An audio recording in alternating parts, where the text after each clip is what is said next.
Hi, this is A. Wesley. That ain't who tells it like a TI is. If you like my video, please give it a thumbs up. If you like my channel, please subscribe. The topic I'm going to talk to you today about is the Real Housewives of Potomac, Season 6, Reunion Part 4.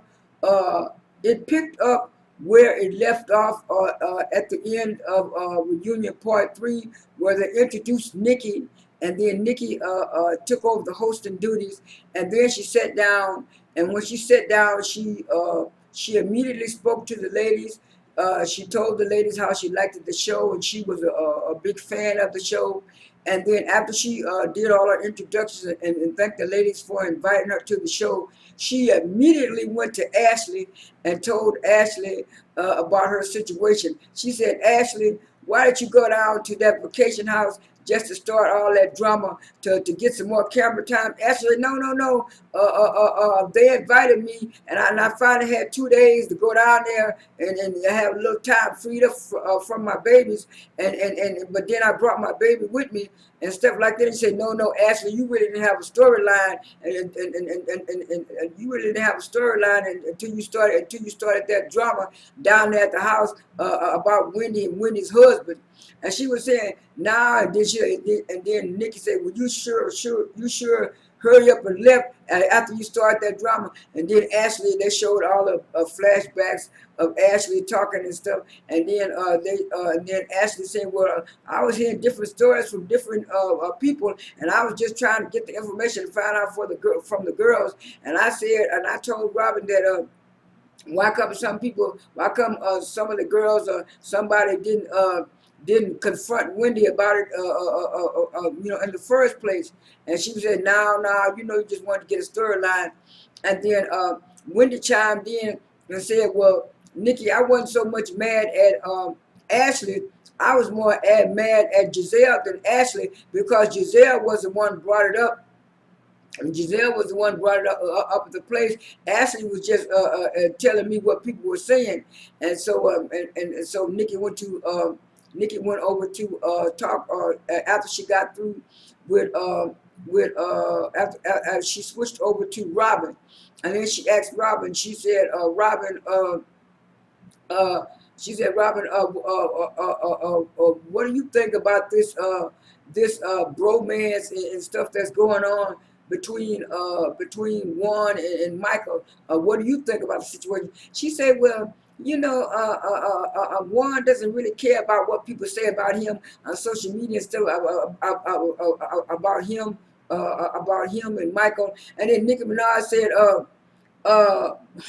what? She said, not, she said, another man would be very skeptical and not want to have nothing to do with Warren. I mean, have nothing to do with Michael. They want to fight Warren, especially after, they want to fight Michael, especially after Michael said that he wanted to do whatever he wanted to do to Warren. And she said, nah, they're just friends. Robin Nelson, yes. She said, oh, no, I don't think so. She said either a straight, normal, heterosexual man will want to fight Michael, or he would want to be nowhere around Michael, and he wouldn't even be trying to text Michael. So I don't know, just so Robin kept trying to take up, and then here comes Gizelle trying to interject and tell me, well, it's just like Robin said, it's just a friendly thing. They're just friends to each other and stuff. Nicki Minaj was not buying those lies and that facade, and neither is the audience. And then after that, Nicki Minaj went to Gizelle and asked Gizelle about her relationship with Karen, and was saying that her and Karen be going back and forth, and throwing shade. And then Karen said, well, me and Giselle's shade is a little bit different than what Candiance is doing and all this other stuff. She said our shade is more like a friendly competition or something like that. And so Nikki was saying, well, because Gizelle, you kind of was talking about Karen and stuff, and Karen and stuff, and Karen said that you didn't want to go there with her. And she said, Karen what did you mean by not wanting to, by Gizelle not wanting to go there with you? She said, well, some stuff that I know about Gizelle that I really didn't want to put out. She said, but what it was, just to keep Gizelle off of me, I thought Gizelle was going to back off, but she didn't. And so that's when I mentioned about the hot box. Niki said, oh, yeah, you did mention about our hot box. What do you mean about our hot box? And she said, I was just saying that her hot box had been used in a while and it got stale. She said, Niki, I had to do that to get up off of me. And Niki said, okay, we'll go to the next thing. And then Niki said, Gizelle, you have been talking a lot about Karen's age and stuff like that. And she was saying, well, why were you talking about Karen's age and how old she was? And she was saying, well, Niki, if you looked at the show from season 1 and you could see the changes and how Sharon and how Karen changed. And Niki said, well, all y'all changed since season 1 and stuff like that. She said, so you talking about, she said, well, I only said that because Karen's husband, Ray, was telling me that I need to find somebody before my looks fade. And then that's when Niki said, are you still concerned about your looks fading? She said, because you sure was really hard on Karen. And Karen interjected and said, well, yeah, I'm a good looking 58-year-old woman. And she said, yeah, Karen, you said you had more money than Gizelle. You're richer than Gizelle. Your house looked better than Gizelle. So what else Gizelle was going to talk about except for your age? And then so Gizelle said she did make some changes. And then Nicki Minaj said, well, yeah, you did kind of, Karen, from season 1 to season 1. And then Karen said, well, yeah, I had some little fillers up under my eyes and this, that, and that. And then Robin said, yeah, she had a little stuff done here and there, fillers, this, that, and the other. And then so Nicki Minaj she got back to Gizelle and said, Gizelle, I believe in giving people second chances too. She said, why did you decide to give Jamal a second chance last year? You had plenty of time to give Jamal a second chance. And they said, well, I just wanted to give Jamal a second. She said, no, did you give Jamal a second chance for him to be on the show because you were on the show? Oh, no. Gizelle was lying through her teeth. Everybody know that she got back with Jamal for a storyline. And what it was, she thought she was going to come on there and persuade Nicki Minaj to believe that lie. Well, nobody believed that lie. We all know that she got back with Jamal for a storyline. And then when Nicki also asked her about Jamal's finances and stuff with the church, and by her being a first lady, she was supposed to get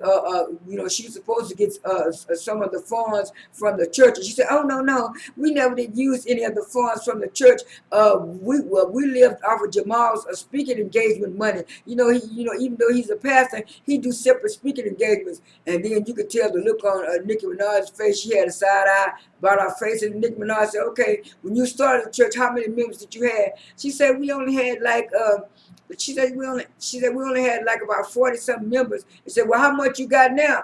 With churches big? She said, it's over 15. She said, what? Over 15,000 people? She said that church show grew in fast. And so you could tell Nicki Minaj was giving her the side eye. Nicki Minaj didn't believe nothing what Gizelle said about the funds with the church, and they're only living off of his speaking engagement money. She know that some of that money came from the congregation and people who gave stuff to the church. And so after that, they had, I think, like a little commercial break. No, before that, she went on to ask Maya about her mom, and she said she enjoyed the situation with her and her mom, and she told Maya that if she doesn't set boundaries with her mom and tell her mom that when she talks bad about her dad, that makes her feel bad, then her mom gonna keep doing it. But Maya was saying that she was trying to. I think it's Mia or Maya, but anyway, Mia was trying to say that she understands her mom's feelings because her mom said that her dad is the one that got her on drugs, which I don't believe because she was a full-fledged woman. Maybe she was in love with him. I don't know. But, maybe that's a coping mechanism for her mama to blame the dad for getting her on drugs, but she really didn't have to take those drugs. She could have refused those drugs. Anyway, that's another point. But anyway, she was telling her that she's glad to see that her mother and daughter relationship is improving and getting better, because Nicki Minaj was saying, and as black women, women have feelings too, and women need healing just like everybody else need healing. And so after that, they went to a commercial break. Let me pause this right quick.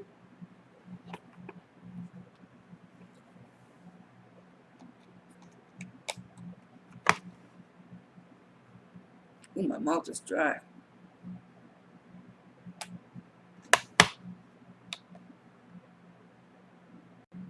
I'm back. During the commercial break, uh, uh, uh, um, during the commercial break, Nicki Minaj said somebody was looking through her cards, and she thought it was Karen, but it was actually Wendy. And she was saying, "What are you doing looking through my cards for?" And they said, "We're trying to see what questions you're going to try to see what questions." I was like, "Do you do that with it?" And so they didn't do that. They didn't do that with Andy. So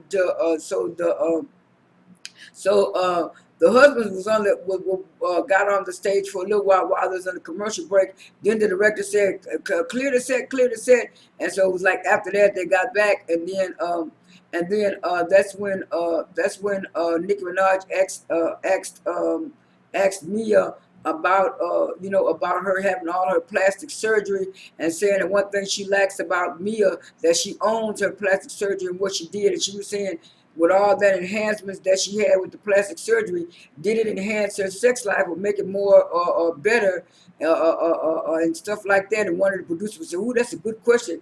And stuff. And she said, "Yes, sometimes it makes it better, and sometimes it makes it better." And then Nicki Minaj asked her about what she said on the show about her husband G, liking white women having threesomes and stuff. And so Nicki Minaj said, "Well, you say you pick out the people. What if you want to do it the other way around?" I said, "Oh, no, no, G would not go like that." She said, "No, what's good,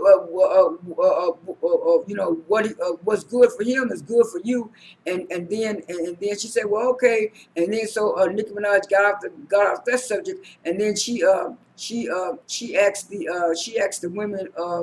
She asked the women that if she told the women about all of them marrying older men, and she was saying that if they had $100 million in the bank, would they have married those men? And Ashley said, "Yeah." And then Nicki Minaj said, "Yeah. Well, you would have married Michael." She said, "Yeah." She said, "What do you find attractive about Michael?" She said, "Well, Michael is smart and he's this and he's that." And she was saying, "Well, Ashley, did Michael have?" And she said, "Well, yeah, Michael did have that money before I met him." She said, "When did you meet Michael?" She said, "I was 22 when I met Michael, and I was a bartender." And Nicki Minaj knew that Ashley was lying to her face. She already knew, and we all know too, that Ashley married Michael because he had money. And so Karen was the only one who was really honest about it. She told Nikki that she would never marry a broke man, but she said by Ray having his own money, that did make him feel a little bit more attractive to her, even though she had a job of her own anyway.